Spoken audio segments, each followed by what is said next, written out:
Hello everyone, welcome to another weekly market analysis video. You are listening to Anand and this is Stock Market Kerala. So, Nifty. നമ്മൾ നിഫ്റ്റിയെ പറ്റി പറയുകയാണെങ്കിൽ Nifty ഒരു last weekly time frame നമ്മൾ നോക്കുമ്പോൾ നിഫ്റ്റിയുടെ ഒരു കഴിഞ്ഞ 3 ആഴ്ചത്തെ ഒരു പ്രകൃതം എന്ന് വെച്ച് കഴിഞ്ഞാൽ ഒരു ഫസ്റ്റ് ഹാഫ് നെഗറ്റീവും ഒരു സെക്കൻഡ് ഹാഫ് എന്ന അത്യാവശ്യം നല്ല പോസിറ്റീവിലാണെന്ന് നിഫ്റ്റി പൊതുവേ ഇപ്പം നിലവിൽ ക്ലോസ് ചെയ്തുകൊണ്ടിരിക്കുന്നത്.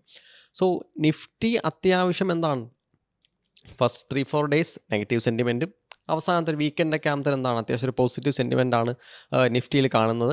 ആൻഡ് ഈ ഒരു വീക്ക്ലി ക്യാൻ അത്യാവശ്യം എന്താണ് ഒരു ഹാമർ ക്യാനിൽ തന്ന അല്ലെങ്കിൽ ഒരു ബുള്ളിഷ് ഫേസ് തന്നിട്ടാണ് നമ്മുടെ നിഫ്റ്റി അവിടെ ക്ലോസ് ആയേക്കുന്നത്. സോ നിഫ്റ്റിയിൽ ഇപ്പം ഈ ഒരു മന്ത് നമുക്ക് ഈ ഒരു വീക്ക്ലി ഞാനിപ്പോൾ നോർമലി വീക്ക്ലി അനാലിസിസ് ആയിട്ട് ചെയ്യുന്നത്, ബട്ട് എന്താണ് നമുക്കൊരു monthly view in the sense കുറച്ച് നമ്മൾ കണ്ടിട്ടില്ലാത്ത രീതിക്കുള്ള വളരെ ഇറഗുലർ ആയിട്ടുള്ള മൂവ്മെൻറ്റ്സ് അല്ലെങ്കിൽ എന്താണ് കുറച്ച് മേജർ മൂവ്മെൻറ്റ്സ് നടക്കുന്ന ഒരു ടൈമാണ്. അതായത് ഫോർ എക്സ്പെഷ്യലി പറയുകയാണെങ്കിൽ ഗോൾഡിൻ്റെ കേസ് നമ്മൾ നോക്കുമ്പം ലാസ്റ്റ് ഒരു 1 വീക്ക് കൊണ്ട് തന്നെ ഗോൾഡ് ഏകദേശം 6% ഗോൾഡ് മൂവ് ചെയ്തിട്ടുണ്ട്. ഒരു 1 വീക്ക് കൊണ്ട് 1 മന്തിൽ 6.48 ആണെങ്കിൽ ആ ഒരു 6.48ൽ 6% ഏകദേശം എന്താണ് ഈ ഒരു ലാസ്റ്റ് വീക്കിൽ നടന്ന ഒരു ഗോൾഡിൻ്റെ മൂവ്മെൻ്റ് ആണ്. ഗോൾഡ് ഓൾ ടൈം ഹൈ ഒക്കെ കട്ട് ചെയ്തിട്ടാണെന്ന് ഗോൾഡ് നല്ല രീതിക്ക് അപ്സൈഡ് പോയേക്കുന്നത്. അതുപോലെ ഒരു അൺയൂഷ്വൽ മൂവ്മെൻ്റ് ആയിട്ട് പറയാവുന്ന ഒന്നാണ് ബിറ്റ്കോയിനും ഇപ്പം നിലവിൽ നമ്മൾ നോക്കുകയാണെങ്കിൽ ബിറ്റ്കോയിൻ ഇപ്പം ഓൾ ടൈം ഹൈക്ക് ഇതുവരെ കട്ട് ചെയ്യാൻ വേണ്ടിയാണെന്ന് ബിറ്റ്കോയിൻ നിൽക്കുന്നത്. സോ ഗോൾഡിലെ ആ ഒരു അൺയൂഷ്വൽ ആയിട്ടുള്ള ആ ഒരു അപ്സൈഡ് മൂവ്മെൻറ്റ് 1 വീക്ക് കൊണ്ട് ഇത്ര ഒരു ഹെവി മൂവ്മെൻറ്റ് വരാൻ കാരണം സെൻട്രൽ ബാങ്ക്സ് ഒക്കെ നോർമലി എന്താണ് ഇപ്പോൾ നമ്മുടെ ഇൻഫ്ലേഷൻ കുറയ്ക്കാനായിട്ട് അവരുടെ ഇൻവെസ്റ്റ്മെൻറ്റ്സ് എല്ലാം പൊതുവെ എന്താണ് ഗോൾഡിലേക്കാണ് അവർ മാറ്റിയേക്കുന്നത്. ഇൻവെസ്റ്റ്മെൻറ്റ്സ് അതായത് FIS നോർമലി എന്താണ് ഇപ്പം കൂടുതൽ പ്രിഫർ ചെയ്യുന്നത് ഗോൾഡിലേക്കാണ് അവർ പ്രിഫർ ചെയ്യുന്നത്. അതായത് നമ്മുടെ സ്റ്റോക്സിന് അത് ശരിക്കും പറഞ്ഞു കഴിഞ്ഞാൽ ഒരു മോശ സമയമാണെന്ന് തന്നെ വേണമെങ്കിൽ പറയാം. കാരണം അവർ നോർമലി ചെയ്യുന്നത് സ്റ്റോക്സിൽ നിന്ന് ഫണ്ട് വിഡ്രോ ചെയ്തിട്ടായിരിക്കും അവരവരുടെ ഇൻവെസ്റ്റ്മെൻറ്റ്സും കാര്യങ്ങളും ഗോൾഡിലേക്ക് അവർ മാറ്റുന്നത്. നമ്മുടെ FIS സാധാരണഗതിയിൽ നമ്മുടെ നോർമലി അതായത് സാധാരണഗതിയിൽ നമുക്ക് അതായത് ഗോൾഡിലേക്ക് അവർക്ക് ഇൻവെസ്റ്റ്മെൻറ്റ്സ് മാറ്റിക്കഴിഞ്ഞാൽ വളരെ ചെറിയ പെർസെൻറ്റേജ് ഗെയിൻ അവർക്ക് കിട്ടത്തുള്ളൂ. ബട്ട് സ്റ്റിൽ അവർക്ക് ഒരു വളരെ ഹ്യൂജ് എമൗണ്ട് ആകുമ്പോൾ എന്താണ് ആ ഒരു ചെറിയ പെർസെൻറ്റേജ് ആണെങ്കിൽ വളരെ അവരുടെ ആ ക്യാപിറ്റൽ വെച്ച് നോക്കുമ്പോൾ വളരെ ബിഗ് ചേഞ്ച് ആണ് കൊണ്ടുവരുന്നത്. സോ വീക്ക്ലിയിൽ ഗോൾഡ് നല്ല രീതിക്കുള്ള ഒരു നല്ലൊരു ഹൈ മൂവ്മെൻ്റ് ഉണ്ട്. സോ നമ്മൾ എങ്ങനെയാണ് നിഫ്റ്റിനെ ബാധിക്കുന്നത് വെച്ച് കഴിഞ്ഞാൽ Nifty all time high break ചെയ്ത് പുതിയ ഓൾ ടൈം ഹൈസ് ക്രിയേറ്റ് ചെയ്താണ് നിഫ്റ്റി പൊയ്ക്കൊണ്ടിരിക്കുന്നത്. സോ നമ്മൾ നോക്കുമ്പോൾ നിഫ്റ്റിയുടെ ഒരു ഇമ്പോർട്ടൻറ്റ് ലെവൽസ് വെച്ച് നമുക്ക് പറയാം. നിഫ്റ്റിയുടെ പുതിയ ഓൾ ടൈം ഹൈ നിൽക്കുന്നത് 22,500 നിഫ്റ്റിയുടെ പുതിയ ഓൾ ടൈം ഹൈ നിൽക്കുന്നത്. ആൻഡ് ലാസ്റ്റ് ഡേ നമ്മുടെ തേഴ്സ്ഡേ ഫ്രൈഡേ ആക്ച്വലി എന്താണ് ശിവരാത്രി കാരണം എന്നൊരു ഹോളിഡേ പ്രഖ്യാപിച്ചിട്ടുണ്ടായിരുന്നു. സോ നമ്മുടെ തേഴ്സ്ഡേ നിഫ്റ്റി ഏറ്റവും ഹൈ പോയ 22,526 ആണെന്ന് നിഫ്റ്റി ഹൈ പോയേക്കുന്നത്. ആൻഡ് ഈ ഒരു വീക്ക് ഓൾമോസ്റ്റ് നിഫ്റ്റി അറൗണ്ട് 2.5% എന്താണ് നിഫ്റ്റി റിട്ടേൺസ് വന്നിട്ടുണ്ട്. ആൻഡ് നിഫ്റ്റിയുടെ മേജർ ലെവൽസ് ആയിട്ട് നമ്മൾ ഡിസ്കസ് ചെയ്യുകയാണെങ്കിൽ 22,526 ഒരു ഇമ്പോർട്ടൻറ്റ് ലെവലാണ്. പ്രീവിയസ് ഹൈയും ലോ നമുക്ക് സിമ്പിളായിട്ട് മാർക്ക് ചെയ്യാം. 22,429 നമുക്ക് അവിടെ മാർക്ക് ചെയ്യാമെന്നേ ഉള്ളൂ. ആൻഡ് നമ്മൾ വീണ്ടും നോക്കുമ്പോൾ നിഫ്റ്റിയുടെ നെക്സ്റ്റ് ഇമ്പോർട്ടൻറ്റ് ലെവൽസ് ആയിട്ട് പറയുകയാണെങ്കിൽ ഈ ഒരു പോയിൻറ്റ്, ഈ ഒരു സോൺ ബിറ്റ്വീൻ 22,464 466 എന്ന് പറയുന്ന ഒരു ഇമ്പോർട്ടൻറ്റ് സോൺ നമുക്ക് ഓൾ ടൈം ഹൈന് എന്ത് ചെയ്യാം, ഓൾ ടൈം ഹൈന് അവിടെ നമുക്ക് സോൺ ആയിട്ട് തന്നെ എന്ത് ചെയ്യാം, അവിടെ നമുക്ക് മാർക്ക് ചെയ്യാം ഈ ഒരു സോൺ. ഓക്കെ, ഈ ഒരു സോൺ. ആൻഡ് 50 മിനിറ്റിലേക്ക് പോകുമ്പോൾ 50 മിനിറ്റിൽ നിഫ്റ്റി നമ്മൾ പറയുകയാണെങ്കിൽ നിഫ്റ്റി ഈ ഒരു സ്പോട്ടിൽ വളരെ നല്ലൊരു പ്രൈസ് ആക്ഷനാണ് കാണിച്ചിരിക്കുന്നത്.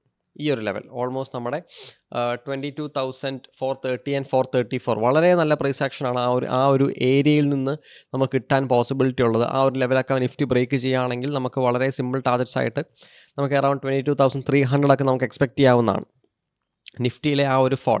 സോ ഗോൾഡ് മുകളിലേക്ക് പോകുന്നുണ്ട്, നിഫ്റ്റിയും അതിനൊപ്പം മുകളിലേക്ക് തന്നെയാണ് പോകുന്നത്. സോ ഞാൻ നിഫ്റ്റിയിൽ ഈ ഒരു വീക്ക് അത്യാവശ്യം ഒരു ചെറിയ രീതിക്കുള്ള ഒരു സെൽ ഓഫ് ഞാൻ ഈ ഒരു വീക്ക് നിഫ്റ്റിയിൽ ഞാൻ എക്സ്പെക്റ്റ് ചെയ്യുന്നുണ്ട്. മെയിൻ കാരണം എന്താണ് ഗോൾഡിൻ്റെ ആ ഒരു റാലിയാണ്.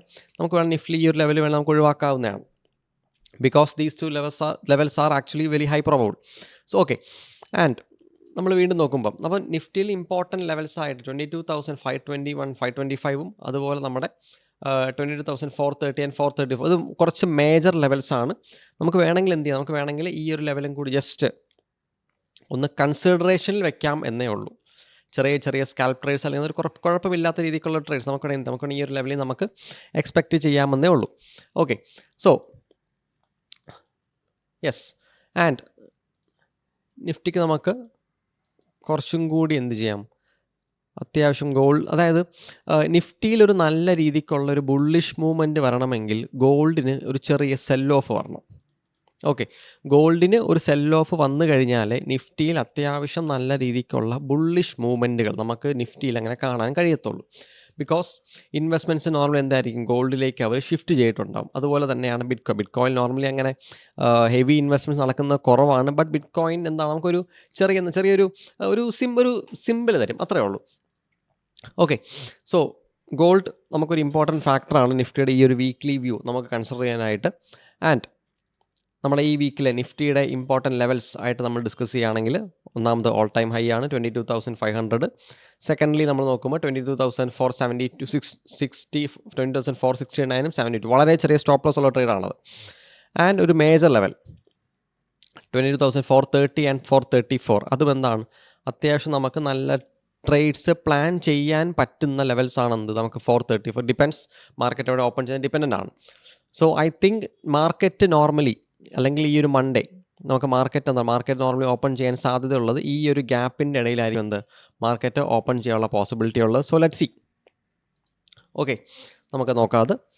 ആൻഡ് നമ്മൾ നിഫ്റ്റിയുടെ എന്താണ് ആ ഒരു ഓപ്പൺ ഇൻട്രസ്റ്റിൻ്റെ ചാർട്ടിലേക്ക് പോവുകയാണെങ്കിൽ, ആക്ച്വലി നമ്മുടെ സെൻസിബിളിൽ കുറച്ചും കൂടി പുതിയ ഫീച്ചേഴ്സ് വന്നിട്ടുണ്ട്. നമുക്ക് ആ ഒരു OI ചേഞ്ചും കാര്യങ്ങളൊക്കെ നമുക്ക് കുറച്ചും കൂടി എന്താണ് ഒരു അനാലിസിസ്, അല്ലെങ്കിൽ എന്താണ് ആ ഒരു ചേഞ്ച് രൂപേണ, അല്ലെങ്കിൽ എന്താണ് ആ ഒരു ബിൽഡപ്പ് രൂപേണ നമുക്ക് കാണാൻ കഴിയുന്നുണ്ട് OI change. Okay, so but still എനിക്ക് ആ പഴയത് തന്നെയാണ് എനിക്ക് പ്രിഫറബിൾ ആയിട്ട് തോന്നുന്നത്. ആൻഡ് OIയിൽ നമ്മൾ നോക്കുക 22,500 നല്ല രീതിക്കുള്ള എന്താണ് ഒരു കോളിൻ്റെ റൈറ്റിംഗ് നല്ലതുപോലെ ഉണ്ട്. ആൻഡ് 22,400 നല്ലതുപോലെ ഉണ്ട്. സോ ഐ തിങ്ക് നോർമലി ഇത് അവരെ സ്ട്രാഡിൽ എടുത്തിടാനായിരിക്കും സാധ്യത കൂടുതൽ. സോ 22,500-ൻ്റെയും അറൗണ്ട് എന്നാൽ 22,400-ൻ്റെയും ഇടയിൽ മാർക്കറ്റ് ഓപ്പൺ ചെയ്യാനാണെന്ന് ഞാൻ ഒരു പോസിബിലിറ്റി ആയിട്ട് കാണുന്നത്. ആൻഡ് നമുക്ക് ഡോ ജോൺസിൻ്റെ അവസ്ഥ എന്താണെന്ന് കൂടി നോക്കാം. സോ നമ്മൾ ഡോ ജോൺസ് നോക്കുകയാണ്. ഡോ ജോൺസ് ഒരു വീക്ക്ലി ടൈം ഫ്രെയിമിൽ ഏകദേശം നിഫ്റ്റീനെ പോലെയുള്ള മൂവ്മെൻ്റ് ആണെന്ന് ഡോ ജോൺസും കാണിക്കുന്നത്. ഡോ ജോൺസ് ആണെങ്കിൽ കൂടി എന്താണ് ഫസ്റ്റ് ഹാഫ് ഒരു നെഗറ്റീവ് മാർക്കറ്റും സെക്കൻഡ് ഹാഫ് ആയിരിക്കും ഡോ ജോൺസ് നോർമലി ഒരു പോസിറ്റീവ് മൂവ്മെൻറ്റുകൾ ഡോ ജോൺസ് നിലവിൽ കാണുന്നത്. ആ ഒരു ഓൾ ടൈം ഹൈ ബ്രേക്ക് ചെയ്തിട്ടാണ് ഡോ ജോൺസ് നിൽക്കുന്നതെങ്കിലും എന്താണ് അത്യാവശ്യം വീക്ക്നെസ്സും കാര്യങ്ങളൊക്കെ നമുക്ക് ഡോ ജോൺസിൽ നമുക്ക് എന്തുണ്ട് അവിടെ കാണാൻ കഴിയുന്നുണ്ട്. ഓക്കെ, സോ വീണ്ടും നമ്മൾ നിഫ്റ്റി എന്ന ആ ഒരു അപ്സൈഡ് മൂവ്മെൻറ്റിന് അത്യാവശ്യം കുഴപ്പമില്ലാത്ത രീതിക്കുള്ള ചെറിയ രീതിക്കുള്ള വീക്ക്നെസ്സും കാര്യങ്ങളും നിഫ്റ്റിയിലും കാണുന്നുണ്ട്. ബാക്കി സെക്ടേഴ്സും കൂടി നമുക്ക് ജസ്റ്റ് ഒന്ന് അനലൈസ് ചെയ്ത് നോക്കാം. ബാക്കി സെക്ടേഴ്സിൻ്റെ അവസ്ഥ എന്താണ്. ബാങ്ക് നിഫ്റ്റി നമ്മൾ നോക്കുകയാണെങ്കിൽ ബാങ്ക് നിഫ്റ്റി വീക്ക്ലി ടൈം ഫ്രെയിമിൽ ഓൾ ടൈം ഹൈ അങ്ങനെ എത്തിയിട്ടില്ല. ബാങ്ക് നിഫ്റ്റിയുടെ സ്റ്റിൽ ഓൾ ടൈം ഹൈ കുറച്ചും കൂടി 48,661 ആണ്. ഇനിയും ഏകദേശം ഒരു എത്രയുണ്ട്, ഏകദേശം ഒരു 600 പോയിൻറ്റോളം, 800 പോയിൻറ്റോളം എന്ത് വരും ബാങ്ക് നിഫ്റ്റിയിൽ നമുക്ക് ആ ഒരു ഏകദേശം അത്രയും പോയിൻറ്റിൻ്റെ ആ ഒരു മൂവ്മെൻറ്റ് എന്താണ് നമുക്ക് ബാങ്ക് നിഫ്റ്റിയിൽ കിട്ടിയാലേ bank Nifty all time high അവിടെ റീച്ച് ആവത്തുള്ളൂ. സോ ബാങ്ക് നിഫ്റ്റിയുടെ important levels, bank Nifty actually അവരുടെ ഏറ്റവും അത്യാവശ്യം നല്ലൊരു വലിയ ഗ്യാപ്പ് ബാങ്ക് നിഫ്റ്റി ഫില്ല് ചെയ്തിട്ടാണ് നിലവിൽ 700 പോയിൻറ്റിൻ്റെ ഗ്യാപ്പ് ബാങ്ക് നിഫ്റ്റി ഫില്ല് ചെയ്തിട്ടാണ് നിലവിൽ നിൽക്കുന്നത്. ആൻഡ് നമുക്ക് നിഫ്റ്റി ഓൾ ടൈം ഹൈയുടെ അവിടെ കിടന്ന് വീക്ക്നെസ് കാണിക്കുന്നുണ്ട്. സോ ബാങ്ക് നിഫ്റ്റിയിലും എന്തുണ്ട് അത്യാവശ്യം ആ ഒരു രീതിക്കുള്ള വീക്ക്നെസ് നമുക്ക് ബാങ്ക് നിഫ്റ്റിയിലും കാണാൻ വീക്ക്നെസ് ഇൻ ദ സെൻസ് അതിൻ്റെ ഒരു സ്ട്രോങ് ഏരിയയിലേക്ക് ബാങ്ക് നിഫ്റ്റി വന്നു. വീക്ക്നെസ് അല്ല, എന്താണ് അതിൻ്റെ ഒരു വളരെ സ്ട്രോങ് ആയിട്ടുള്ള ഏരിയയിലേക്കാണ് ബാങ്ക് നിഫ്റ്റി ഇപ്പം നിലവിൽ വന്നു നിൽക്കുന്നത്. ഓക്കെ, ഒരു റെസിസ്റ്റൻസ് എന്ന് പറയുന്നത് ഒരു മേജർ റെസിസ്റ്റൻസ് എന്ന് വേണമെങ്കിൽ വിളിക്കാവുന്ന ഒരു ഏരിയയിലാണ് ബാങ്ക് നിഫ്റ്റി നിലവിൽ വന്നു നിൽക്കുന്നത്. ഓക്കെ, സോ ബാങ്ക് നിഫ്റ്റിയുടെ നമ്മുടെ മേജർ ലെവൽസായിട്ട് ബാങ്ക് നിഫ്റ്റി നമ്മൾ മാർക്ക് ചെയ്യുകയാണെങ്കിൽ ബാങ്ക് നിഫ്റ്റിയിലും എന്തുണ്ട് ആ ഒരു നിഫ്റ്റിയിലുള്ള തരത്തിലുള്ള ആ ഒരു സെയിം രീതിക്കുള്ള എന്താണ് ആ ഒരു ഇമ്പോർട്ടൻ്റ് ആയിട്ടുള്ള ലെവൽ ബാങ്ക് നിഫ്റ്റിയിലുണ്ട്. അറൗണ്ട് 30-40 പോയിൻറ്റ്സിൻ്റെ ഒരു വിടുത്തുള്ളൊരു ചെറിയൊരു സോണാണ്. നല്ലൊരു ട്രേഡ് എക്സിക്യൂട്ട് ചെയ്യാൻ പറ്റിയൊരു സോണാണ് ആ ഒരു ഏരിയ. ആൻഡ് ബാങ്ക് നിഫ്റ്റിയുടെ നെക്സ്റ്റ് ഒരു ഒരു സപ്പോർട്ടായിട്ട് വരുന്നൊരു ഏരിയയാണ് നമ്മുടെ ഈ ഒരു പോയിൻറ്റ്. ഓക്കെ, അറൗണ്ട് പറയുകയാണെങ്കിൽ 22 47,427 445 ട്രേഡുകൾ എക്സിക്യൂട്ട് ചെയ്യാനുള്ള അല്ലെങ്കിൽ പ്ലാൻ ചെയ്യാൻ പറ്റുന്ന ഏരിയാസാണ് നമ്മൾ സോണായിട്ട് പ്ലോട്ട് ചെയ്യുന്നത്. ആൻഡ് നമ്മുടെ ഈ ഒരു സോണും കൂടി. ഓക്കെ, സോ ബാങ്ക് നിഫ്റ്റിയിൽ കുറച്ചും കൂടി ഞാൻ ലെവൽസ് നമുക്ക് ആക്ച്വലി ഒന്ന് ഇരുന്ന് ആലോചിച്ച് കഴിഞ്ഞാൽ ഒരുപാട് ലെവലുകൾ നമുക്ക് കിട്ടും. ബട്ട് എന്നാൽ കുറച്ചുകൂടി ഹൈ പ്രോബബിൾ ആയിട്ടുള്ള ലെവൽസ് ആണ് നമ്മൾ കുറച്ചുകൂടി ട്രേഡുകൾ പ്ലാൻ ചെയ്യാൻ വേണ്ടി പ്രിഫറബിൾ ആയിട്ടുള്ളത്. സോ ബാങ്ക് നിഫ്റ്റിയുടെ ഇമ്പോർട്ടൻറ്റ് ലെവൽസ് ആയിട്ട് ഡിസ്കസ് ചെയ്യുകയാണെങ്കിൽ 48,141 ബിറ്റ്വീൻ 161 അതുപോലെ 47,738 761 ആൻഡ് 427 445 പ്ലസ് നമ്മുടെ 198 221. ഇത്രയാണ് എന്താ ബാങ്ക് നിഫ്റ്റിയുടെ ഇമ്പോർട്ടൻ്റ് ആയിട്ടുള്ള ലെവൽസ്.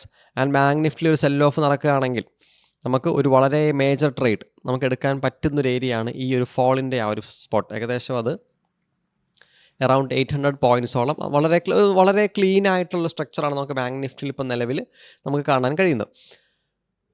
ഓക്കെ, അപ്സൈഡിലേക്ക് ഞാൻ ബാങ്ക് നിഫ്റ്റിൽ അങ്ങനെ ഒരുപാട് ലെവലുകൾ ഞാൻ പ്ലോട്ട് ചെയ്യുന്നില്ല. ഞാനൊരു അത്യാവശ്യം ഒരു ബെയറിഷ് ടു സൈഡ് വേസ് സെൻറ്റിമെൻ്റാണ് ഞാൻ ഈ ഒരു വീക്കിൽ ഞാൻ എക്സ്പെക്റ്റ് ചെയ്യുന്നത്. ആൻഡ് ഐ ടി സെക്ടർ നോക്കുമ്പോൾ ആക്ച്വലി നോക്കുകയാണെങ്കിൽ ഒരു മേജർ ഏരിയ ബ്രേക്ക് ചെയ്ത് ഡെയിലി ടൈം ഫ്രെയിമിൽ എന്താണ് അത്യാവശ്യം ഒരു നമുക്ക് വേണമെങ്കിൽ എന്താ പറയാം ഒരു റിവേഴ്സൽ പാറ്റേണൊക്കെ തന്നിട്ടാണ് നമ്മുടെ ഐ ടി സെക്ടർ നിൽക്കുന്നത്. ബട്ട് അതത്ര കൺഫർമേഷൻ പറയാറായിട്ടില്ല. കാരണം ഈ ഒരു സ്വിങ് ഹൈയും കൂടി എന്താണ് മാർക്കറ്റ് ബ്രേക്ക് ചെയ്താലേ വീണ്ടും എന്തുള്ളൂ ആ ഒരു അപ്സൈഡ് മൂവ്മെൻറ്റത്തിനുള്ള പോസിബിലിറ്റി ഞാൻ ഐ ടി സെക്ടറിൽ കാണുന്നുള്ളൂ. സോ അത്യാവശ്യം ഒരു ചെറിയ രീതിക്കുള്ള പ്രോഫിറ്റ് ബുക്കിംഗ് വരാനുള്ള പോസിബിലിറ്റി എന്തുണ്ട് ഐ ടി സെക്ടറിൽ കാണുന്നുണ്ട്. ഇത് ഏരിയ ബ്രേക്ക് ചെയ്യുകയാണെങ്കിൽ നമുക്ക് നല്ല മൂവ്മെൻറ്റുകൾ നമുക്ക് ഐ ടി സെക്ടറിൽ എക്സ്പെക്റ്റ് ചെയ്യാം. ഓക്കെ, ആൻഡ് നമ്മൾ ഈ ഒരു വീക്ക് നമ്മൾ ഡിസ്കസ് ചെയ്യുന്ന ഇൻട്രാഡേ സ്റ്റോക്സ് ഒരു സ്പ്രെഡുകൾ ചെയ്യാം. അതുപോലെ തന്നെ നമുക്ക് ചെറിയ ഷോർട്ട് ടേം ആയിട്ട് ഒരു എന്ത് പറയും ഒരു 2-3 ഡേയ്സ് ഒക്കെ ഹോൾഡ് ചെയ്യാൻ പാകത്തിനുള്ള ട്രേഡ്സാണ് നമ്മളിതിൽ നോർമലി ഡിസ്കസ് ചെയ്യാറുള്ളത്. ഇതിൽ ഒന്നാമതായിട്ട് നമുക്ക് അൾട്രാടെക്കിൽ ഒരു ഷോർട്ട് എൻട്രിയാണ് ഇപ്പോൾ നിലവിൽ നോക്കുന്നത്. ഓക്കെ, ബിക്കോസ് ഒരു മേജർ സപ്പോർട്ട് മാർക്കറ്റ് ബ്രേക്ക് ചെയ്യുന്ന ഒരു റീടെസ്റ്റ് ഒക്കെ അടിച്ചിട്ടാണ് എന്താ മാർക്കറ്റ് ഇപ്പോൾ നിലവിൽ നിൽക്കുന്നത്.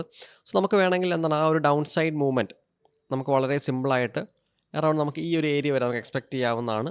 ഒരു ഫസ്റ്റ് ടാർഗറ്റായിട്ട് നമുക്ക് 9,500 എന്ന് പറയുന്ന ഒരു സൈക്കോളജിക്കൽ ടാർഗറ്റ് നമുക്കവിടെ ഫിക്സ് ചെയ്യാവുന്നതാണ്. ഓക്കെ, അറൗണ്ട് നമുക്ക് ആ ഒരു ടോട്ടൽ മൂവ്മെൻറ്റ് ഏകദേശം അറൗണ്ട് 1.92%. സെക്കൻഡ് ടാർഗറ്റാണെങ്കിൽ അറൗണ്ട് 2.90% ആണ് നമുക്ക് അൾട്രാടെക് അവിടെ തരുന്നത്. നെക്സ്റ്റ് ഒരു സ്റ്റോക്കാണ് UPL. ആക്ച്വലി നമുക്ക് ഈ ഒരു ഏരിയ കൺസിഡർ ചെയ്യേണ്ട കാര്യമില്ല ട്രെൻഡ് ഒക്കെ വരയ്ക്കുമ്പം. UPL ഒരു ഓവറോൾ ഡൗൺ ട്രെൻഡാണ് മാർക്കറ്റ്. നമുക്ക് UPL ഒഴിവാക്കാം. ഡെവ്സ്ലാബ് നോ, HCL ടെക്. HCL ടെക്കിലും അത്യാവശ്യം കുഴപ്പമില്ലാത്ത രീതിക്കുള്ള എന്താണ് ഒരു പ്രൈസ് ആക്ഷനാണ് HCL ടെക്കിലും കാണുന്നത്. സിമ്പിളാണ് പാറ്റേൺ ബ്രേക്കൗട്ട്. ഓക്കെ, ആ ഒരു പാറ്റേൺ ബ്രേക്കൗട്ടാണ് HCL ടെക്കിൽ കാണുന്നത്. ഇപ്പോൾ ഇവിടുന്ന് ഒരു ഡൗൺ സൈഡ് ബ്രേക്ക് നമുക്ക് എവിടെ വരെ പിടിക്കാം? ഒരു ഡൗൺ സൈഡ് ബ്രേക്ക് നമുക്ക് ഈ ഒരു ഏരിയയിൽ നിന്ന് ഏകദേശം എന്താണ് 1630 1631 ഈ 2 പോയിന്റിൽ നിന്ന് ഡൗൺ സൈഡ് ബ്രേക്ക് വന്നു കഴിഞ്ഞാൽ നമുക്ക് സിമ്പിൾ ടാർഗറ്റായിട്ട് 1615 നമുക്ക് പിടിക്കാവുന്നതാണ്. വളരെ ചെറിയ സ്റ്റോപ്പ് ലോസ് ആണ്. അറൗണ്ട് ഒരു 0.93%. ഒരു ദിവസം കൊണ്ട് തന്നെ കിട്ടാനുള്ള പോസിബിലിറ്റി വളരെയധികം കൂടുതലാണ്. അടുത്തായിട്ട് ഹിൻഡാൽക്കോ വളരെ നല്ല സ്ട്രക്ചറാണ്. ഇത്രയും വലിയ ഗ്യാപ്പും കാര്യങ്ങളും ഉണ്ട്. ആൻഡ് ആ ഒരു ഗ്യാപ്പ് ഫില്ലിംഗ് ട്രേഡ് നമുക്ക് ഒന്നെങ്കിൽ ഏണിങ്സ് നെഗറ്റീവാണ്. ഈ ചില സ്റ്റോക്കുകൾ ഏണിങ്സ് നെഗറ്റീവ് ആകുമ്പോൾ വളരെ വലിയ ഗ്യാപ്പ് ഡൗൺ തന്നിട്ട് പിന്നെ വളരെ സ്ലോ ആയിട്ടാണ് അത് അപ്സൈഡ് അത് ഫില്ല് ചെയ്ത് പോകുന്നത്. സോ ഹിൻഡാൽക്കോ ഇൻഡസ്ട്രീസിൽ അത് ഉടനടി ഫില്ല് ചെയ്യാനുള്ള പോസിബിലിറ്റീസ് വളരെ കുറവാണ്. ഒന്ന് കൺസോളിഡേറ്റ് ഒക്കെ ചെയ്തിട്ട് അല്ലെങ്കിൽ എന്താണ് റേഞ്ച് ഒക്കെ ക്രിയേറ്റ് ചെയ്തിട്ടാണ് ഹിൻഡാൽക്കോ ബ്രേക്ക് ചെയ്യുന്നതെങ്കിൽ നമുക്ക് എന്ത് ചെയ്യാം, അവിടെ ഒരു ഗ്യാപ്പ് ഫില്ലിംഗ് നമുക്കവിടെ പോസിബിളാണ്. നമുക്ക് ഇൻവെസ്റ്റ്മെൻറ്റ്സിനൊക്കെ പറ്റിയൊരു ടൈമാണ്. ഇൻവെസ്റ്റ്മെൻറ്റ്സ് കുറച്ചൊക്കെ ഡിസ്കൗണ്ടിലൊക്കെ കിടക്കുന്ന സ്റ്റോക്കാണ്. കുറച്ചുകൂടി നല്ല ഫണ്ടമെൻ്റലി നല്ലതുപോലെ സ്ട്രോങ് ആയിട്ടുള്ള സ്റ്റോക്കുകളാണ് ഹിൻഡാൽക്കോ ഒക്കെ. സോ നമുക്ക് എന്ത് ചെയ്യാം, നമുക്ക് വേണമെങ്കിൽ ഒരു ഷോർട്ട് ടേം എൻട്രി അല്ലെങ്കിൽ ഒരു ഡിസ്കൗണ്ട് പ്രൈസ് കിട്ടുന്ന സ്റ്റോക്ക് ആയതുകൊണ്ട് തന്നെ നമുക്ക് എന്ത് ചെയ്യാം, വാങ്ങിച്ചിടാൻ പറ്റുന്ന സ്റ്റോക്കുകളാണ്. ഞാനിതിൽ ഏറ്റവും ഇമ്പോർട്ടൻറ്റ് ആയിട്ട് സജസ്റ്റ് ചെയ്യുന്നത് അല്ലെങ്കിൽ എന്താണ് നമുക്ക് ഒരു ലോങ് ടേം അല്ലെങ്കിൽ നമ്മുടെ ITC നല്ല റാലി കഴിഞ്ഞ് അത്യാവശ്യം ഒരു സെൽ ഓഫും കഴിഞ്ഞ് അവിടെ കിടന്ന് എന്ത് ചെയ്യാണ്, ITC കൺസോൾട്ടേഷൻ ഫേസിലാണ്. ഇപ്പോൾ അതിൻ്റെ ഇപ്പം ആ ഒരു സെയിം സ്ട്രക്ചറിൻ്റെ ഒരു എക്സാമ്പിൾ പറയുകയാണെങ്കിൽ ബാറ്റയുണ്ട്. അല്ലെങ്കിൽ ആ ഒരു സെയിം സ്ട്രക്ചർ ബാറ്റ ആക്ച്വലി ഇവിടെ കണ്ടോ, ബാറ്റയും എന്താണ് ചെയ്തത്, നല്ലൊരു ഡൗൺ സൈഡ് ഫോൾ കണ്ട് അത്യാവശ്യം അവിടെ കിടന്ന് നല്ലതുപോലെ കൺസോളിഡേറ്റ് ചെയ്തിട്ടാണ് ബാറ്റ അതിൻ്റെ നെക്സ്റ്റ് റാലിയിലേക്ക് പോയത്. ആ റേഞ്ച് ബ്രേക്ക് ചെയ്ത് ബാറ്റ ഏകദേശം അവിടെ 23% അന്ന് മൂവ് ചെയ്തു. സോ ITC ഇപ്പം കറൻ്റ്ലി എന്താണ് അങ്ങനത്തെ ഒരു റേഞ്ചിൻ്റെ ഇടയിലാണ്. നമ്മൾ ജസ്റ്റ് അവിടെ വോളിയം കൂടി നോക്കുകയാണെങ്കിൽ ഏറ്റവും ലാസ്റ്റ് ക്യാനിലേക്ക് അറൗണ്ട് 23 മില്യൻ്റെ വോളിയം, 23 ലക്ഷത്തിൻ്റെ വോളിയം, വളരെ വലിയ വോളിയമാണ്. സോ ITCക്ക് നമുക്ക് എന്ത് നല്ലൊരു അപ്സൈഡ് മൂവ്മെൻറ്റ് എക്സ്പെക്റ്റ് ചെയ്യാം. നമുക്ക് ഒരു സിമ്പിളായിട്ട്, വളരെ സിമ്പിളായിട്ട് 473 ഒക്കെ നമുക്ക് വളരെ സിമ്പിൾ ടാർഗറ്റ്സ് ആണ്. ഒരു ഏകദേശം ഒരു 2-3 മന്ത്സോളം ഹോൾഡ് ചെയ്യേണ്ടി വരും, ഏകദേശം 3%. കാരണം ITC വളരെ സ്ലോ മൂവിങ്. അങ്ങനെ ITC ആ ഒരു കുഴപ്പം, വളരെ സ്ലോ മൂവിങ് ആണ്. ആശാൻ ഭയങ്കര സ്റ്റഡിയാണ്, പക്ഷേ എന്താണ് വളരെ സ്ലോ മൂവിങ് ആണെന്ത് ITC പോകുന്നത്. സോ സ്വിങ്ങിന് വളരെ നല്ല ബെസ്റ്റ്, അല്ലെങ്കിൽ ലോങ് ടേം ആയിട്ട് നമുക്ക് ഇൻവെസ്റ്റ് ചെയ്യാൻ പറ്റുന്നൊരു സ്റ്റോക്കാണ് ITC. ആൻഡ് സപ്പോസ് താഴെ പോയി പേടിക്കേണ്ട ഒരു ആവശ്യമില്ല. നമ്മൾ എന്ത് ചെയ്യുന്നു, നമ്മൾ ജസ്റ്റ് അതിൻ്റെ നെക്സ്റ്റ് വളരെ നല്ല price action level around 372 or 368 ഈ ഒരു സോണിലേക്ക് വന്നു കഴിഞ്ഞാൽ നമ്മൾ എന്ത് ചെയ്യും, നമ്മളവിടെ വീണ്ടും കുറച്ച് ക്വാണ്ടിറ്റി കൂടി നമ്മൾ എന്ത് ചെയ്യും, നമ്മളവിടെ ആഡ് ചെയ്യും. ഓക്കെ, സോ ITC അങ്ങനെ മിസ് ചെയ്യണ്ട. ആൻഡ് ടൈറ്റൻ എന്ന് നോക്കട്ടെ. ടൈറ്റൻ എടുക്കാൻ കാരണം ഒരു ട്രെൻഡ് ലൈൻ ടൈറ്റൻ ഫോളോ ചെയ്യുന്നുണ്ട്, അതൊരെണ്ണം. രണ്ടാമതായിട്ട് ഒരു ഫസ്റ്റ് ബ്രേക്ക് കഴിഞ്ഞ് എന്താണ് ടൈറ്റൻ്റെ തന്നെ ഒരു ഫസ്റ്റ് ബ്രേക്ക് കഴിഞ്ഞിട്ട് എന്താണ് ടൈറ്റൻ അവിടെ കിടന്ന് ബിൽഡപ്പ് ആകുന്നുണ്ട്. ഓക്കെ, ടൈറ്റൻ്റെ ഒരു ഫസ്റ്റ് ബ്രേക്ക് ഔട്ട് കഴിഞ്ഞിട്ടാണ് ടൈറ്റൻ അവിടെ കിടന്ന് ബിൽഡപ്പ് ആവുന്നത്. സോ ടൈറ്റനിൽ നമുക്ക്, ഞാനിത് ഇൻട്രാഡേ ട്രേഡാണ്, ജസ്റ്റ് ഈ ഒരു ബ്രേക്ക് ഔട്ടും എന്നാൽ ഈ ഒരു സ്പോട്ട് വരെ ഒരു വളരെ സിമ്പിളായിട്ടുള്ള ഒരു ഇൻട്രാഡേ ട്രേഡ്, അത്രയേ ഉള്ളൂ. ഓക്കെ, സോ ഈ ഒരു അനാലിസിസിൽ നിങ്ങൾ മറക്കേണ്ടാത്ത കാര്യങ്ങൾ, ITC ഗോൾഡിൻ്റെ പ്രൈസ് വളരെയധികം ഹൈ ആണ്. ആൻഡ് ബാങ്ക് നിഫ്റ്റിയിൽ നിന്ന് കുറച്ചും കൂടി നല്ല വൃത്തിയുള്ള പ്രൈസ് ആക്ഷൻ ലെവൽസും കാര്യങ്ങളൊക്കെ ഉണ്ട്. ആൻഡ് ഫൈനലി നമ്മൾ നിഫ്റ്റി നോക്കുകയാണെങ്കിൽ നിഫ്റ്റി ഓൾ ടൈം ഹൈ അവിടെ കിടന്ന ശകലം വീക്ക്നെസ്സും കാര്യങ്ങളും കാണിക്കുന്നുണ്ട്. ആൻഡ് നിഫ്റ്റി നോർമലി നമ്മുടെ എന്താണ് ഒരു ബിറ്റ്വീൻ 470 ആൻഡ് ഓൾ ടൈം ഹൈയുടെ അല്ലെങ്കിൽ നമ്മുടെ ഈ ഒരു റേഞ്ചിൻ്റെ ഇടയിലാണ് മാർക്കറ്റ് ഓപ്പൺ ചെയ്യാനുള്ള പോസിബിലിറ്റി നിഫ്റ്റിയിലുള്ളത്. ഓക്കെ, സോ ഈ week I am expecting a bearish to sideways market. Do your own analysis and എങ്ങനെയാണ് അനാലിസിസ് ചെയ്യേണ്ടത്, അല്ലെങ്കിൽ എന്തൊക്കെയാണ് ഫാക്ടേഴ്സാണ് നോക്കേണ്ടത് എന്നുള്ളത് മാത്രം ഈ ഒരു വീഡിയോ എടുക്കുക. And trade your plans accordingly. Okay, so this is me and signing off and thank U.